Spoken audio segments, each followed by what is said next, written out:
Market का पंचनामा में आप सभी का स्वागत है। मैं हूं वरुण दुबे और मेरे साथ है प्रदीप पंड्या। और प्रदीप, आज का ट्रेडिंग सेशन तो काफ़ी उतार चढ़ाव वाला था। हम अच्छे खासे मोमेंटम में चल रहे थे, काफ़ी बेहतर स्टार्ट हमने की थी, लेकिन फिर से ये इंडिया और पाकिस्तान के बीच में जो टेंशन आई उन्होंने मूड बिगाड़ दिया। हालांकि 10,800 को हम अभी भी रिस्पेक्ट कर रहे हैं, लेकिन क्या ये समय अब बचा है कि उन लेवल्स को देखे ट्रेड कैसे किया जाए?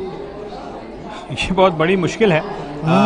लेकिन आप ये समझिए कि बाजार का अब तक का जो रिएक्शन है, हमें उसी को एनालाइज करने की कोशिश करनी चाहिए और ये समझने की कोशिश करनी चाहिए कि बाजार ने क्या कुछ खबरों को पचाया है।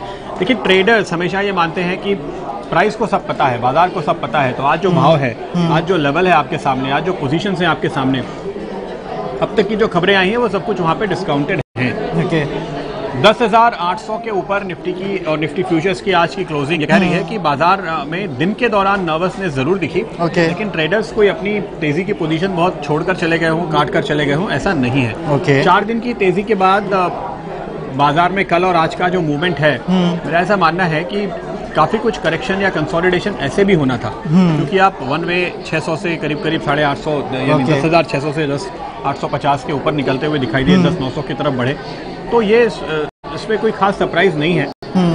लेकिन इस खबर की वजह से वॉलेटिलिटी बढ़ गई है। इंडिया विक्स आपने देखा हो आज तो सुबह बहुत जोर से गिरा था और शाम होते होते फिर अब 18 की तरफ बढ़े, तो ये बता रहा है आपको कि थोड़ा फेयर है, जरूर वॉलेटिलिटी जरूर है, लेकिन निराशा या बहुत मंदी का व्यू कम से कम ट्रेड्स में देखने को नहीं मिल रहा है। एक और अच्छी बात वरुण, मैं आपको बताऊं कि सवाल लेने से पहले कि कल जब शुरुआत में खबरें आई उस समय एक्सपर्ट से कह रहे थे कि बाजार रिकवर हो रहा है, शायद डोमेस्टिक इन्वेस्टर्स खरीदारी कर रहे होंगे, शायद इंश्योरेंस कंपनीज की, बैंक्स की, म्यूचुअल फंड्स की खरीदारी होगी। एक्चुअली खरीदारी तो वहां से आई, राइट। और तो और एफआईआईज की पोजीशन अगर आप देखें वायदा कारोबार में भी, तो वो भी ऐसी कोई बहुत बेरिश नहीं नजर आ रही थी। उन्होंने अगर इंडेक्स बेचा तो स्टॉक खरीदा, स्टॉक बेचा तो इंडेक्स खरीदा, कहीं ना कहीं वो सपोर्ट ही करते हुए नजर आए।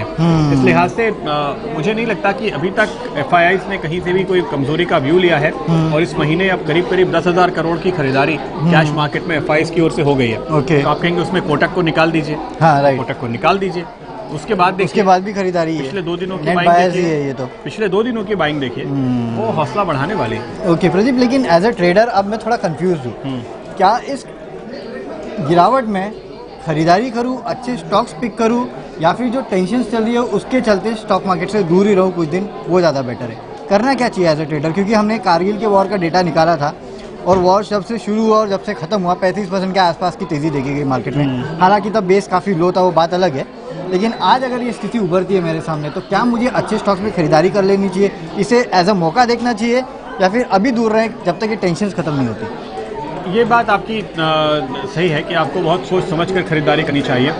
काफ़ी सारे ऐसे स्टॉक्स जो इस समय अट्रैक्टिव लेवल पर आ गए हैं, वहाँ पर एक आपको बॉटम फिशिंग का मौका मिल रहा है, तो मुझे लगता है कि खरीदारी बन रही है। जिस तरह से पोजीशंस बनी हैं, डिलीवरी वॉल्यूम्स अगर आप देखें, अगर आप बिल्डअप देखें भारत फोर्ज जैसे स्टॉक में मिसाल के तौर पे, तो वो आपको बता रहे हैं कि नहीं, व्यू थोड़ा लंबा लिया है ट्रेडर्स ने या इन्वेस्टर्स ने, ये बहुत शॉर्ट टर्म का छोटा सा बाउंस नहीं है। लेकिन ऐसे कुछ एक चुनिंदा स्टॉक ही आपको बाजार में मिलेंगे। और ध्यान रखिए, यहाँ से लेकर के और इलेक्शन तक की जो चिंताएं थी, कहीं ना कहीं एक्सपर्ट्स को ये भी लग रहा है कि ये जो हाल में टेंशन बढ़ा है, ये एक लो इंटेंसिटी झड़प अगर चलती रहती है कुछ दिनों तक, और ये फुल फ्लेश्ड वॉर में बदलती हुई नजर आएगी, ऐसी संभावना कम है। तो ये अपने आप में देश में जिस तरह से राष्ट्रवाद का माहौल बेहतर हो रहा है, तो उम्मीद की जा रही है कि इससे दरअसल एनडीए को, नरेंद्र मोदी को फायदा होगा।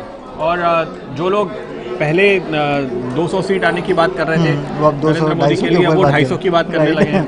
ये सब अनऑफिशियल, मैं लोगों के अंदाजे की केवल बात बता रहा हूँ। बजट के पहले 225 था, बजट पे 200 हो गया और अब 250 हो रहा है।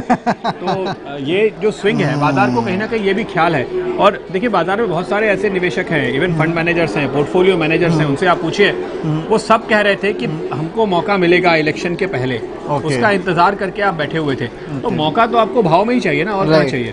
तो वो इलेक्शन के पहले आए, वो इलेक्शन के रिजल्ट की वजह से आए, वो प्री पोल सर्वे की वजह से आए, या वो भारत पाकिस्तान के तनाव की वजह से आए, जब वो मौका आता है उसका फायदा लोग उठाने की कोशिश तो कर ही रहे हैं। तो ये सब कुछ इस समय बाजार में चल रहा है। तो सिलेक्टिव बाइंग कर सकते हैं इस गिरते बाजार में, ये एक अच्छा मौका है। चलिए सवाल जवाब शुरू करते हैं आप। राहुल राठी, यूपीएल बाई किया है इन्होंने 862 पे, इस पे व्यू चाह रहे हैं। मेरे ख्याल से पिछले 1 महीने में शायद इसमें बहुत अच्छी तेज़ी आई है, वो एरिस्टा की डील थी राइट, जिसके बाद अब लोगों ने रियलाइज़ करना शुरू किया है कि काफ़ी बेहतर वो हो सकती है। मेरे ख्याल से 1000 रुपये के ऊपर के प्राइस टारगेट आए हैं इस काउंटर पे यूपीएल के लिए। हाँ, यूपीएल के लिए 862 पे लेके बैठे, अब क्या करना चाहिए? देखिए 900 905 के आसपास इसके लाइफ टाइम हाइज हैं, तो फिलहाल ट्रेडर्स के लिए इमीडिएट टारगेट तो वही है। उसके बाद जैसे ये इसके ऊपर निकलेगा तो जिसको हम कहते हैं ब्लू स्काई जोन में चला जाएगा, तो उस वक्त आप फिर इसमें ज़रूर खरीदारी करने की सोच सकते हैं। मेरा ख्याल है कि इस स्टॉक पे व्यू ज़्यादातर एक्सपर्ट्स का पॉजिटिव है, ट्रेडर्स का भी व्यू इनफैक्ट काफ़ी पॉजिटिव है, और इस समय वो इस इमीडिएट टारगेट के साथ आपको लेने की ही राय दे रहे हैं। इस सेक्टर में, इस सेगमेंट में ये सबसे पॉपुलर हम कह सकते हैं, सबसे मजबूत फंडामेंटल्स वाला स्टॉक है, और इसकी जो ग्लोबल प्रेजेंस है वो इसको एक यूनिक हेज देती है जो कम केमिकल और इस सेगमेंट की कंपनीज को मिलती है। और मेरे ख्याल से मैं कहीं तो पढ़ रहा था कि जो ट्रेड वॉर हो रहा है उसका भी फायदा इसको मिलने वाला है यूपीएल अच्छा, को। वो कैसे? हाँ, कुछ इनके प्रोडक्ट्स है जो शायद चाइना और यूएस के बीच में जो ट्रेड वॉर होगा, हाँ। उसके चलते इनके प्रोडक्ट्स की डिमांड जो है वो बढ़ने वाली है। शायद या तो चाइना यूएस को देता है या यूएस चाइना को देता है, एग्जैक्टली मुझे पता नहीं, याद नहीं है वो, लेकिन ये मैंने पढ़ा था, इतना मुझे याद है इसके लिए। चलिए ये भी अच्छी बात है, लेकिन फंडामेंटल्स बेसिस पे भी मेरे हिसाब से स्टॉक में फिलहाल तो बाई है। Okay. इमीडिएट टारगेट, चूंकि जब भी कोई स्टॉक अपने पिछले हाइस पे आता है, देखिए उस समय थोड़ा सा वहाँ पर कभी कभी एक रुकावट बनती है, और उसके ऊपर निकलने के बाद फिर से नई तेज़ी बनती है, तो 1000 रुपये के टारगेट आएंगे ज़रूर, ऐसा लगता है, जो इस समय तक का अंदाज़ा है, लेकिन आपको एक बार 900 के करीब रिव्यू करना चाहिए। ओके, चलिए 900 के करीब रिव्यू कीजिए, 862 की इनकी बाएंगे। Abhishek Lodhi, Akhilesh Lodhi sorry, L&T 100 share 1371 पे खरीदे हैं इन्होंने, 1371, मेरे ख्याल से 1200 या 1250 के आसपास ये ट्रेड कर रहा है फिलहाल तो। और आज भी मैं एक रिपोर्ट पढ़ रहा था, इसमें 1700 के टारगेट थे, काफ़ी सारे लोग हैं जो उसके ऊपर 1700 के टारगेट दे रहे हैं प्रदीप। ये वो 1700 के लेवल्स छुएगा क्या, या इनफैक्ट ये 1371 के जो लेवल्स ये दे रहे हैं उन लेवल्स पे आएगा?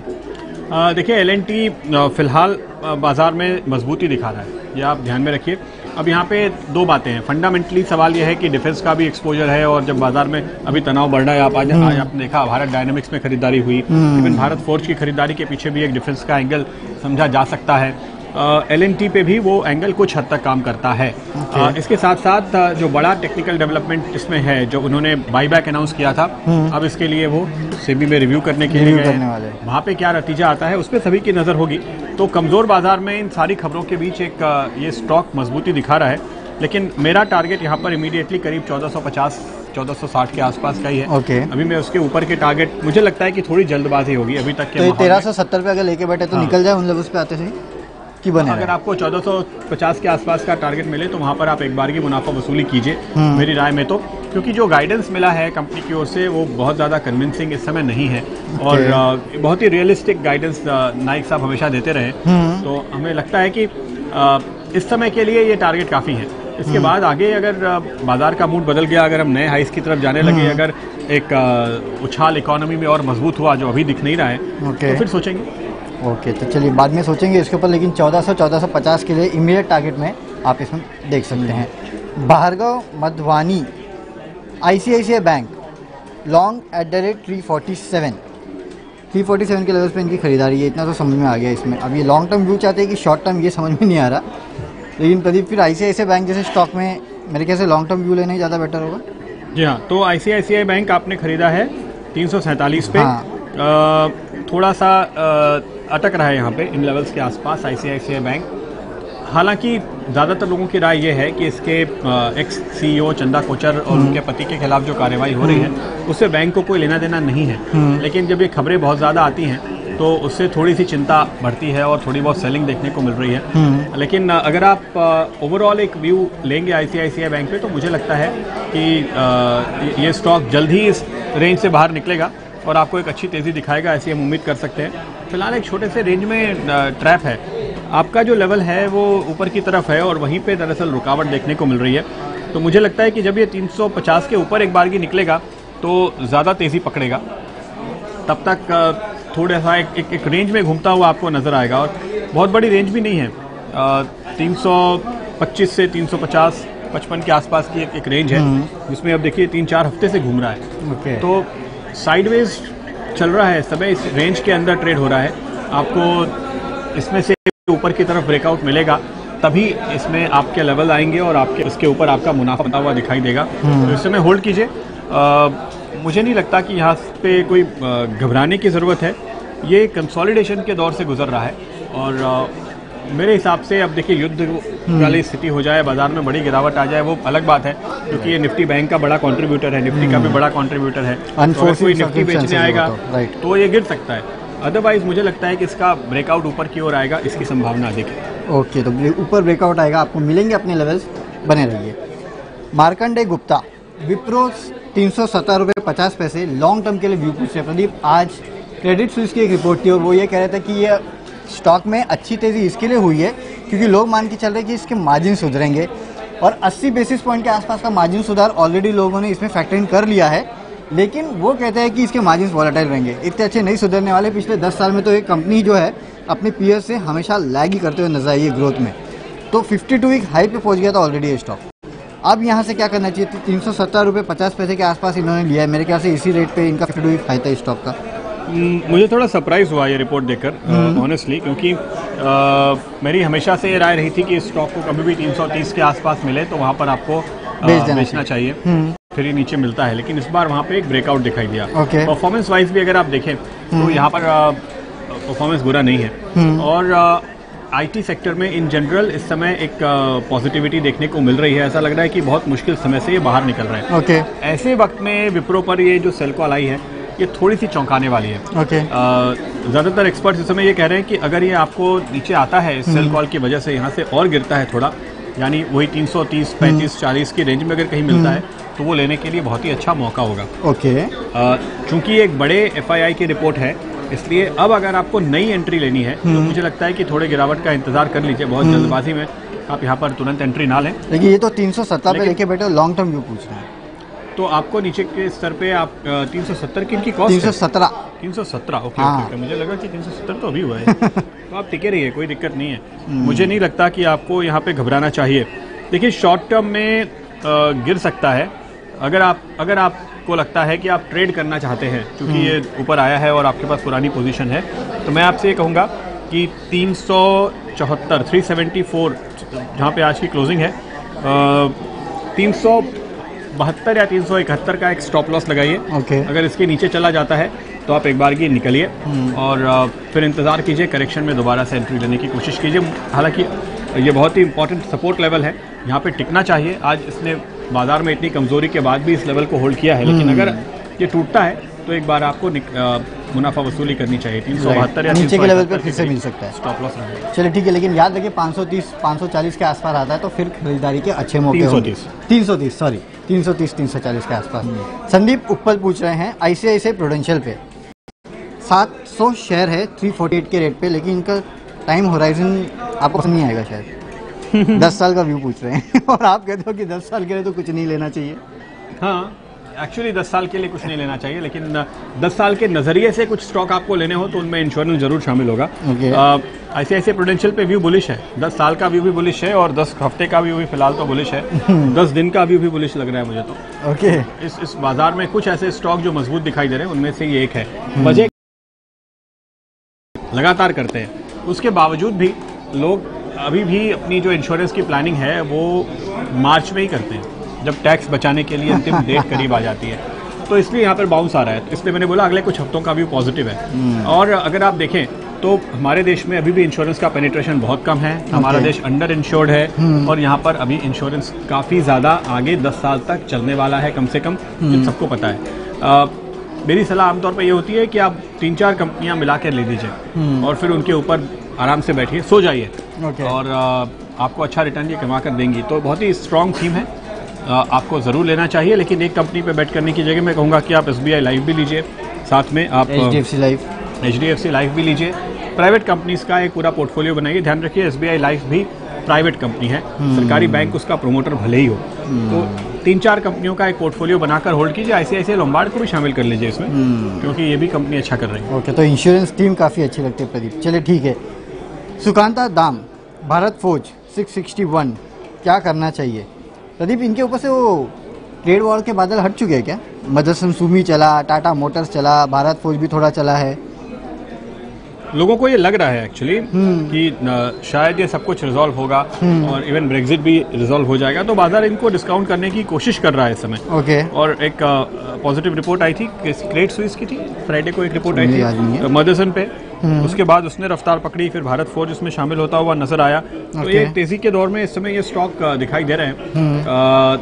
ये सवाल अभी बाकी हैं, ठीक है, इससे मुझे इनकार नहीं है भारत फोर्ज के लिए। लेकिन मैं ये कहूँगा कि अमेरिका में अब जो रुख पकड़ा है यूएस फेड ने, उसको देखते हुए हो सकता है कि वहाँ की इकोनॉमी पर अगर इसका इम्पैक्ट आए, अगर आपको लेंडिंग रेट्स में थोड़ी नरमी दिखाई दे और उसकी वजह से ट्रक्स की जो बिक्री घट गई थी वो फिर से बढ़े, तो फिर फायदा मिलेगा। अभी तक उसके एविडेंस नहीं है, लेकिन बाजार एक थोड़ा सा ऑप्टिमिस्ट होके जा रहा है। तो अभी इसमें सिर्फ सेंटीमेंट सुधरा है, फंडामेंटल सुधरने में वक्त बाकी है, लेकिन जब स्टॉक इतने नीचे के लेवल पर आ गया हो तो वहाँ पर एक अच्छा बाउंस आपको दे सकता है। इसलिए मुझे लगता है कि भारत फोर्ज अभी भी यहाँ से अगर आपको 540 तक का एक मूव दे दे तो कोई सरप्राइज नहीं होनी चाहिए। 540 का इनका, लेकिन 660 का क्या आसपास की पाएंगे? देखिए, आपको फिर थोड़ा ना इंतज़ार करना पड़ेगा, क्योंकि बहुत ऊपर से गिरावट आई है। अभी ये बॉटम बनाने की कोशिश कर रहा है। आपके लेवल्स मुझे लगता है कि 2-3-4 क्वार्टर के बाद ही आपको मिल पाएंगे, साल भर बाद। मतलब अभी फंडामेंटल्स सुधरे नहीं है, तो मैं उतना ऑप्टिमिस्ट नहीं हूँ। हाँ, अगर आप चाहें तो एक बार इन लेवल्स पे एवरेज करने की कोशिश कर सकते हैं, इसमें कोई बुराई नहीं है। अच्छी कंपनी है, अच्छी कंपनियों में जब बड़ी गिरावट आ जाए तो वहाँ पर एवरेज करना चाहिए। आमतौर पर मैं एवरेजिंग की सलाह नहीं देता हूँ, लेकिन जब अच्छी कंपनी हो और वहाँ पर आपको अच्छे काफ़ी नीचे के लेवल मिल रहे हो तो वहाँ पर ये स्ट्रैटेजी अपनानी चाहिए। चलिए ठीक है, एक आखिरी सवाल लेता हूँ प्रदीप। रत्ना देबनाथ भारतीय इंफ्राटेल 295 पे खरीदे इन्होंने। व्यू इन्होंने बोला नहीं है कि कितने टाइम का है, लेकिन 295 पे खरीद के बैठे, हाल फिलहाल की पाएंगे मेरे ख्याल से। 295 तो आज की क्लोजिंग के आसपास के ही लेवल है। तो आप एक काम कीजिए, सबसे पहले तो 283 पर एक स्टॉप लॉस लगा लीजिए। अगर इसके नीचे जाए तो निकल जाइए। ये स्टॉक दरअसल मजबूत है, इस समय बाजार के मूड बिगड़ने की वजह से इसमें गिरावट आ रही है। अदरवाइज ये स्टॉक अपना एक बॉटम बना चुका है। पिछले कुछ हफ्तों के दौरान जो रिपोर्ट्स आई हैं अलग अलग ब्रोकरेजेस की, उन सभी का व्यू यही बनता है कि देखिए, भारतीय इंफ्राटेल में क्या हुआ था कि चूंकि काफ़ी कंसोलिडेशन देखने को मिल रहा था, जैसे वोडाफोन और आइडिया के बीच में मर्जर हो गया, या फिर रिलायंस कम्युनिकेशन का कारोबार काफ़ी श्रिंक हो गया, टाटा टेली का भी वही हाल हुआ, कारोबार बढ़ाया टाटा टेली। तो ये जो सारे ये अपने जो खंबे हैं, जो टावर्स हैं, जो ये भाड़े पर देते हैं, हम कह सकते हैं रेंट पे देते हैं, वो टेनेंसी जो इनकी भाषा में है, मैं कोशिश कर रहा हूँ थोड़ा हिंदी बोलने की, तो वो टेनेंसी थोड़ी कम होती जा रही थी। अब वो अपने बॉटम पे आ गई है, तो अब और बिगड़ेगा नहीं हाल, बल्कि सुधरेगा। और इन्होंने थोड़े पैसे भी वसूल कर लिए वोडाफोन आइडिया से, तो उसको देखते हुए अब एनालिस्ट का व्यू काफ़ी क्वार्टर्स के बाद इस पे पॉजिटिव हुआ है। इसलिए आपको यहाँ पे नेगेटिव नहीं होना चाहिए, थोड़ा लंबा व्यू लेकर के टिके रहने की भी कोशिश आप कर सकते हैं। मेरा ख्याल है कि ये स्टॉक आपको 350 तक के लेवल दिखा सकता है आने वाले कुछ हफ्तों में। चलिए, तो टेनेंट कम हुए तो टेनेंसी कम हुई, तो उसके वजह से हालत ख़राब हुई, लेकिन अब यहाँ से बाउंस बैक देखने मिल सकता है, 350 तक के लेवल से दिखा सकता है। चलिए प्रदीप, अब विदा लेते हैं हमारे दर्शकों से। तो अब हम आपसे विदा लेते हैं, कल इसी समय जुड़ेंगे आपके सवालों का जवाब देने के लिए, और सुबह फिर से बताएंगे कि भारतीय मार्केट को कैसे ट्रेड करना है, ग्लोबल क्यूज़ क्या है और साथ ही साथ डोमेस्टिक क्यूज़ क्या है, किस तरह के स्टेटमेंट्स निकल के आते हैं और आपको उनको कैसे रीड करना है। तब तक के लिए सी यू, बाय बाय, नमस्कार।